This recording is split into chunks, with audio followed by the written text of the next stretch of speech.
Hi guys, how are you? I hope you all are well. So good evening. Today I'm talking about that कि कुछ लोग बोलते हैं समाज में कि शादी करनी बहुत ज़रूरी है और जो लोग शादी नहीं करते इसका मतलब वो अच्छे नहीं होते और वो ठीक नहीं होते, ऐसे लोग बोलते हैं। तो तुम्हारी जानकारी के लिए बता दूं, शादी करते हैं हवसी लोग, जिनको रोज़ डोज चाहिए, जिनको रोज़ हवस करनी है अपनी पूरी, वो करते हैं शादी। जिनको अनलिमिटेड परमानेंट वो सब चाहिए, ठीक है। जिनको ये सबसे कोई मतलब नहीं है, जो संत टाइप के हैं, जो आत्मा से सन्यासी टाइप के हैं, वो उनको शादी की ज़रूरत क्या है? वो फालतू पचड़ों में क्यों पड़ेंगे? समझ रहे हो? ये ज़िंदगी तुम्हारी आत्मा को तृप्त करने के लिए मिली है, दूसरे समाज के लोगों के लिए नहीं मिली ये ज़िंदगी। समझ में आ रहा है? तो इस तरह से ना लोग वो ना बोलें कि शादी करनी ज़रूरी है, और शादी के और ये सबसे बड़ी कमज़ोरी है समाज की। शादी करके लड़का लड़की को लेके जाता है, फिर अपनी मनमानी करता है, वहाँ पर जाके उससे पैसे मांगता है, दहेज मांगता है, दहेज के लिए प्रताड़ित करता है उसको। तो कटोरा लेके जाके चौराहे पे बैठ जाए, वहाँ भीख मिल जाएगी उसको।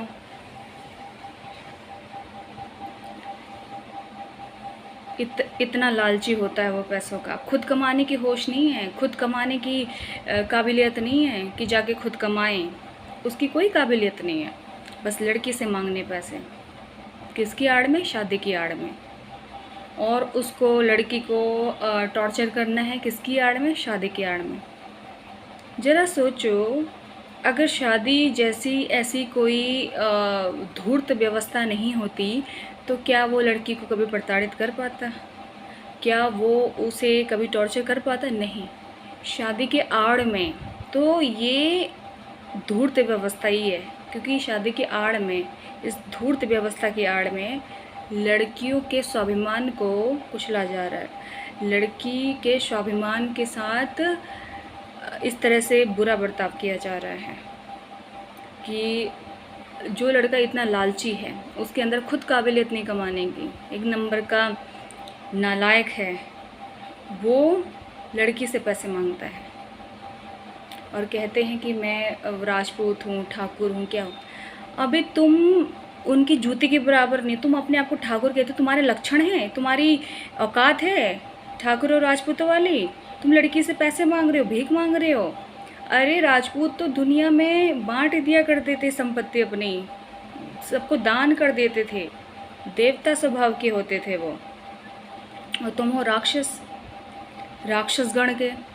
तभी तो कहते हैं कि कुंडली मिलाने से पहले देवगण और राक्षसगण, मनुष्यगण ये देख लेना चाहिए, क्योंकि ऐसे राक्षसगण के लोग होते हैं स्वार्थी, जो सिर्फ अपने बारे में सोचते हैं, जो अपने फ़ायदे के लिए दूसरे का नुकसान कर देते हैं, जिनमें बिल्कुल भी दया रहम नहीं होती है, करुणा जिनके अंदर बिल्कुल नहीं होती है।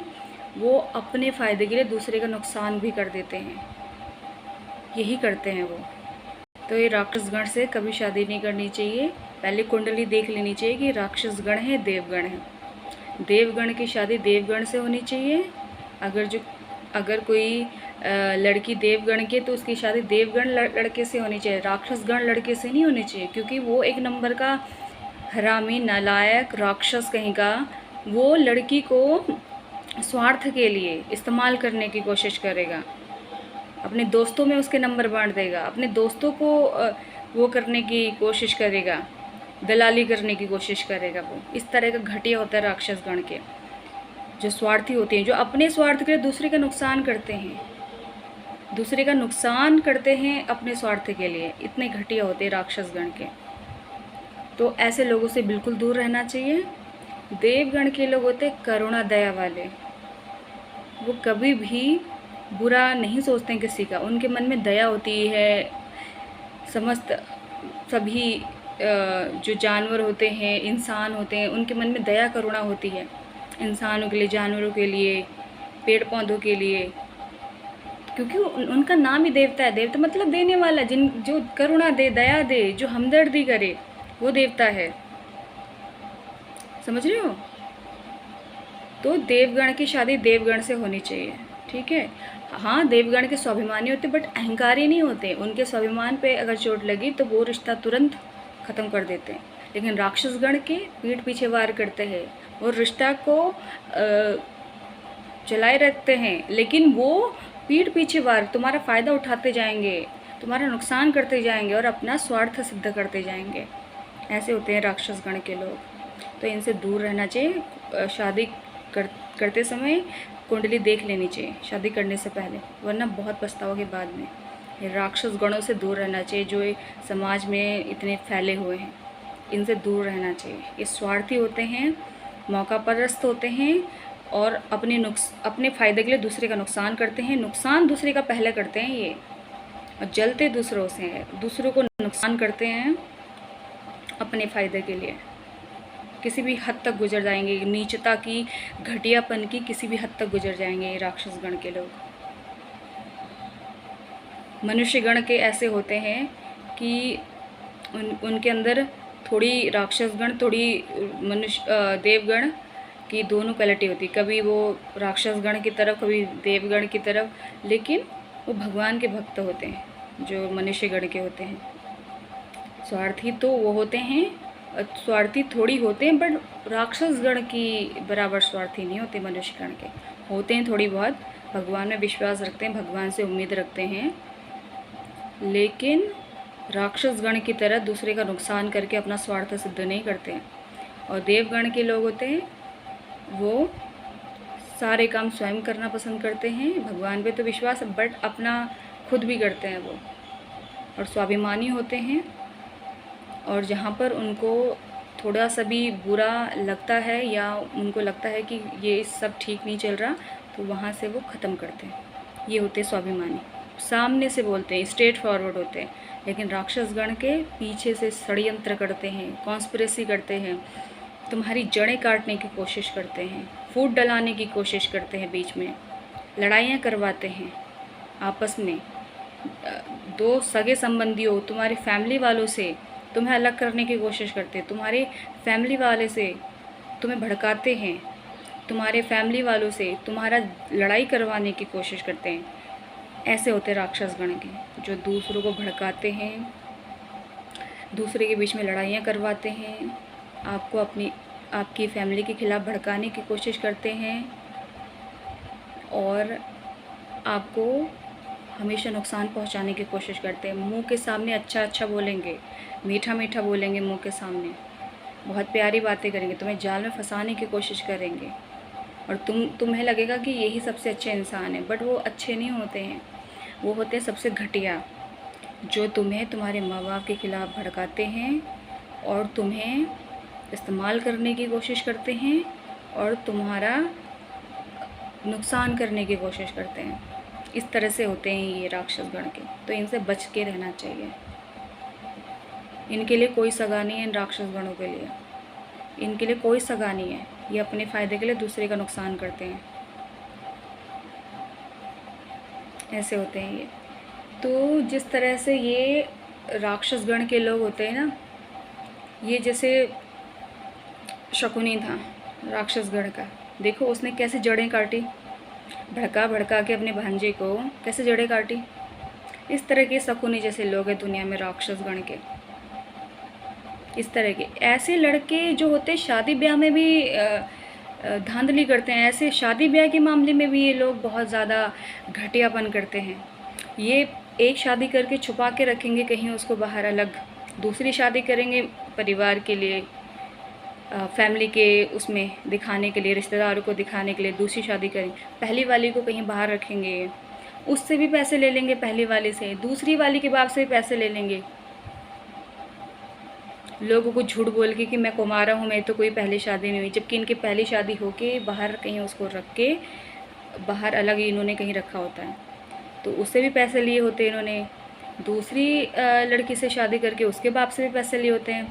तो इनका पैसा ये ना, ऐसा जो दूसरों से ऐसे पैसे लेते हैं, इनका फलेगा नहीं, सब दवाइयों में जाएगा इनका पैसा। देखना, इनकी बीमारी में जाएगा सारा पैसा। ये जो दूसरों के जज्बातों से खेलते हैं, दूसरे के इमोशन से खेलते हैं, ऐसे दूसरों के जज्बातों के इन्होंने खेल समझ रखा है, तो ये इनका बुरा हश्र होगा। देखना, इनके कर्म वापस लौट के इनके पास आएंगे। ये प्रकृति यूनिवर्स का, ये परमात्मा का नियम है। जो इन्होंने किया है कर्म, ये वापस लौट के ज़रूर आएगा। तो इस तरह से करते हैं। इनके लिए शादी एक खेल है। कितनी भी शादी इन्होंने इसी वजह से करी होती है, दहेज के लिए, पैसे ऐंठने के लिए, नंगापन करने के लिए। कि पहले से शादी, मतलब कितनी भी लड़कियों से शादी कर लो और उनसे दहेज ले लो, पैसे ले लो उनसे, फिर किसी वजह से उनको ब्लेम करके, उनके ऊपर, उनके कैरेक्टर उनके ऊपर ब्लेम करके उनको बोल दो कि ये तो अच्छी नहीं। अरे भाई, तुम दुनिया में जा रहे हो घर से बाहर निकल के, दुनिया में चक्कर चलाने। कोई लड़की होती है, कोई भी समाज में लड़की होती है, वो शादी के बाद अपने घर में होती है, मतलब जहाँ उसकी शादी हुई उस घर में होती है। वो 4 दीवारी में रहती है, बाहर कहीं नहीं जाती कुछ महीने, कुछ सालों तक। तो बाहर से तो उसका कनेक्शन कट हो जाता है। और जब वो मायके भी जाती है तो या तो उसके भाई लेने आते हैं, या पापा लेने, या फैमिली से कोई लेने आता है, या यहाँ से कोई पहुँचाने जाता है। तो रास्ते में भी वो किसी से बात नहीं कर सकती, क्योंकि यहाँ से भी कोई पहुँचाने गया, वहाँ से भी कोई लेने आया है। ठीक है, तो कहीं उसका कनेक्शन है नहीं बीच में। तो ये जाते हैं घर से बाहर, ये कितनी लड़कियों से चक्कर चलाते हैं, इनका कैरेक्टर ख़राब होता है। और लेकिन ब्लेम करते हैं और कैरेक्टर लेस बोलते हैं उसको, जो घर के अंदर 4 दीवारी में रहती है। ये इनके नीचता है, ये इनका घटियापन है, ये इनकी औकात है कि ये खुद जैसे हैं वैसे दूसरों को समझते हैं। ये खुद जैसे घटिया हैं, खुद जैसे कैरेक्टर लेस हैं, वैसे दूसरों को समझते हैं। क्योंकि हवसी ये हैं, हवस करनी इनको सब लड़कियों से, और उल्टा पैसे भी उन्हीं लड़कियों से लेने हैं दहेज के नाम पे। तो जाके कटोरा लेके चौराहे पे खड़े हो जाएंगे,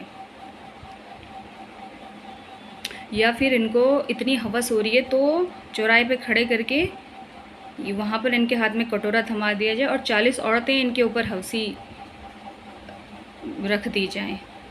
आराम से फिर इनका वो काम हो जाएगा। कोई शादी ना करे ऐसे लड़कों से। और शादी के बाद समाज इन्हीं लड़कों का पक्ष लेके, मतलब इनकी दूसरी शादी भी हो जाएगी, तीसरी भी हो जाएगी, समाज की औरतें, समाज के आदमी सब लड़की को दोषी ठहराएंगे। इस लड़की को नहीं देखेंगे कितना ख़राब था, इसने अपनी वाइफ को कहीं चीट करके फंसाया, अपनी वाइफ को कहीं पर इसने ऐसे मीठी बातों के जाल में फंसा के शादी करी, और फिर उसको दहेज लेकर इसने उसके साथ गलत किया, उसके जज्बातों से खेला, क्योंकि उसको और हवस थी, और लड़कियों से पैसे ऐंठने थे, बारी बारी से सारी लड़कियों से उसको पैसे ऐंठने थे, क्योंकि ये इसका व्यापार चल रहा है, वही लड़कियों से पैसे ऐंठने का व्यापार चल रहा है। इतना बदसूरत आदमी है, कैरेक्टर इसका बिल्कुल नहीं है। सबसे बदसूरत है ये, सबसे बदसूरत होते हैं ऐसे आदमी दुनिया समाज में, जो भी है सबसे बदसूरत होते हैं। ना इनका रंग रूप होता है, ना इनका शरीर का कोई ढांचा होता है, पेट बाहर निकला हुआ, सर इनका गंजा होता है, और सबसे कैरेक्टरलेस भी ये होते हैं। कोई खूबसूरत औरत, कोई खूबसूरत आदमी कभी कैरेक्टरलेस नहीं होते, क्योंकि उनको अपने उस पर स्वाभिमान होता है, और वो किसी एक को चॉइस करके अपने आप में रहते हैं। कैरेक्टरलेस इन बदसूरत लोगों का होता है, क्योंकि इनको तो वैसे समाज में कोई पूछ नहीं रहा था, तो इसलिए ये अलग अलग लोगों को फंसाकर इस तरह से हवस पूरी करते अपनी, और उनसे पैसे ऐंठते हैं ये बदसूरत लोग। क्योंकि इनका कोई स्वाभिमान नहीं होता, इनका कोई कैरेक्टर नहीं होता, इनको जो मिल जाते हैं उसी के साथ हो जाते हैं, और लड़कियों को फंसाते हैं उल्टा। और काम भी इनको नहीं करना है, कुछ भी जॉब भी नहीं करनी, पैसे भी नहीं कमाने, बट लड़कियों से इनको पैसे ऐंठने हैं, हवस करनी है।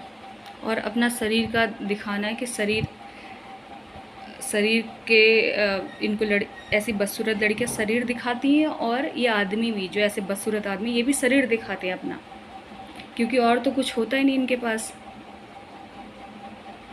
शरीर के दम पर ये सोचते हैं कि कोई हमें कोई इनको नहीं पूछता है, लेकिन फिर भी ये इस तरह से हरकतें करके लड़कियों को फंसाते हैं। अच्छी बातें कर कि मेरा दिल साफ़ है, तुम रंग रूप क्या देख रहे हो, मेरा दिल साफ़ है, ऐसे फालतू की बातें करके ऐसे लड़कियों को फंसाते हैं ऐसे बदसूरत आदमी, क्योंकि इनका कोई स्वाभिमान तो होता नहीं है।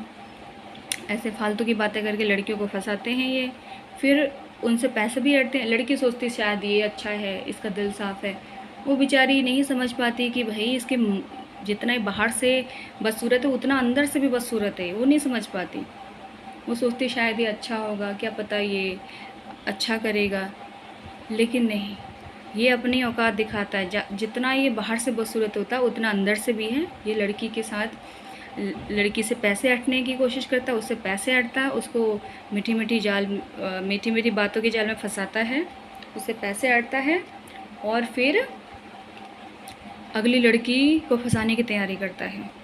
इस तरह के घटिया ये आदमी होते हैं। आदमी कहलाने के लायक नहीं होते हैं ये मर्द कहलाने के लायक नहीं होते हैं, आदमी कहलाने के लायक नहीं, ये होते घटिया जानवर किस्म के लोग होते हैं। इनका कॉन्शियस लेवल जानवर तल पे होता है, जानवरों से भी बदतर होते हैं, राक्षस होते हैं, ये दैत्य दानव होते हैं ऐसे लोग।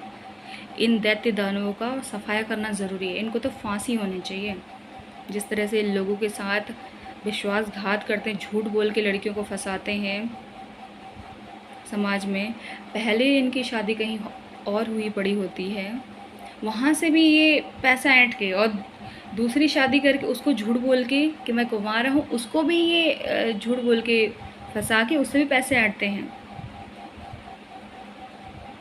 और फिर अपना असली रंग दिखाते हैं। ये इनकी जो औकात होती है, राक्षस जो दैत्य दानव इनकी औकात होती है ना इस तल की, तो ये असली अपना औकात दिखाते हैं। फिर इस तरह के लोग होते हैं। इन लोगों को कड़ी से कड़ी सज़ा मिलनी चाहिए, और ऊपर से इनको फांसी होनी चाहिए, या फिर इनकी बुरी से बुरी दशा होनी चाहिए। फिर चौराहे पे खड़ा करके इनको फांसी पे लटका देना चाहिए, क्योंकि ऐसे लोग समाज में रहने लायक नहीं हैं। जो इस तरह से वो करते हैं, समाज में इस तरह से अराजकता फैला रहे हैं, इस तरह से घटिया हरकतें कर रहे हैं, तो ऐसे होते हैं ये लोग। और सबसे बड़ी बात ये है कि समाज में आजकल क्या चल रहा है कि समाज में पहले से भी ऐसा कि लड़कियों को शादी करके माँ बाप क्या सोचते हैं कि शादी कर दी, अब ये उसकी ज़िम्मेदारी। मतलब मुझे नहीं पता कि सारे माँ बाप ऐसे करते होंगे, बट समाज में देखा जाता है कि कुछ माँ बाप ऐसे होते हैं कि लड़कियों की हालत बहुत बुरी है, कि माँ बाप सोचते हैं कि इसकी शादी कर दी है और अब ये उसकी ज़िम्मेदारी, उस आदमी की ज़िम्मेदारी जिससे इसकी शादी करवा दी गई है। लेकिन वो नल्ला नालायक निकलता है, नल्ला नालायक एक नंबर का। वो ज़िम्मेदारी क्या संभालेगा, वो खुद को नहीं संभाल पा रहा है, खुद के खर्चे नहीं उठा पा रहा है, वो खुद के खर्चे पूरे करने के लिए वो आस पड़ोस की आंटियों से मांग रहा है, आस पड़ोस की आंटियों से वो खर्चे पूरे कर रहा है, तो वो क्या लड़की के खर्चे पूरे करेगा। तो इसीलिए माँ बाप को अपनी लड़की को, बेटी को शादी के ऐसे घटिया इंसान से शादी के उसमें नहीं करना चाहिए। पहले उसकी इन्वेस्टिगेशन करनी चाहिए उस आदमी की जिससे शादी करवा रही हो, वो कैसा है, उसकी पहले शादी कहीं हुई तो नहीं पड़ी है, क्योंकि वो दूसरी शादी तो ऑप्शनल करेगा, दहेज के लालच के लिए करेगा। चाहे दूसरी वाली दिल की कितनी भी साफ़ है, कितनी भी दिल की अच्छी है, कितनी भी खूबसूरत क्यों ना हो, लेकिन पहली वाली के साथ उसका अटैचमेंट इतने टाइम से है, इतने टाइम से उसने उसके साथ वो कर लिया और न जाने कितनी बार कर लिया, तो उसका अटैचमेंट उसके साथ ही है, पहली वाली जिसके। और दूसरी शादी उसने ऑप्शनल करी है। तो ऑप्शनल जो उसने करी है, वो चाहे लड़की कितनी भी दिल की साफ़ है, कितनी भी खूबसूरत है, उसका अटैचमेंट हमेशा पहली वाली से रहेगा। तो इसीलिए अपनी लड़की की शादी करने से पहले कोई भी माँ बाप समाज में अपनी बेटी की शादी करने से पहले जांच पड़ताल कर लेना उस आदमी की, उसके परिवार की, कहीं वो दलाली करने वाले लोग तो नहीं हैं, कहीं तुम्हारी बेटी को वो आदमी जिससे तुम उसकी शादी करवा रहे हो वो अपने दोस्तों यारों के बीच में आपकी बेटी के साथ कोई दलाली वगैरह का तो नहीं सोच रहा है करने का, और कहीं वो घटिया फैमिली दहेज के लालची तो नहीं सारे मिले हुए हैं, दहेज ऐंठ के फिर वो अगली लड़की को अपना शिकार बनाते हैं, फिर उससे भी दहेज ऐंठ के फिर अगली लड़की को अपना दहेज के लिए शिकार बनाते हैं। तो पहले उसकी जांच पड़ताल कर लेनी चाहिए, वरना ऐसे लोग समाज के लिए बहुत नुकसानदायक है। ऐसे लोगों को फांसी दे देनी चाहिए, बीच चौराहे पे खड़े करके इनके हाथ पैर कटवा देने चाहिए, इन्हें हवसी आदमियों के इनके प्राइवेट पार्ट कटवा देने चाहिए, इनको अच्छे से सबक सिखाना चाहिए, वरना आगे भी ये समाज में ऐसी हरकतें करेंगे, फिर किसी और लड़की के साथ ऐसा करेंगे, फिर किसी और लड़की को शिकार बनाएंगे, फिर आगे जाके किसी और लड़की को शिकार बनाएंगे, तो सबके साथ ऐसे ही करेगा ये आदमी। इस तरह के आदमी सब लड़की के साथ ऐसे ही करेंगे। तो इनको सज़ा मिलनी चाहिए, और बहुत ही ज़्यादा ख़तरनाक वाली सज़ा मिलनी चाहिए, ऐसी मिलनी चाहिए कि जिससे इनको सबक मिल जाए और आगे जाके ये कोई भी बुरी हरकत किसी और के साथ ना करें। इनको फांसी दे देनी चाहिए, या फिर बीच चौराहे पे खड़े करके इनके प्राइवेट पार्ट काट देने चाहिए, जिससे लोगों की जज्बातों के साथ ना खेलें, और इनकी गर्दन उड़ा देनी चाहिए बीच चौराहे पे खड़े होके, इस तरह के घटिया लोगों को।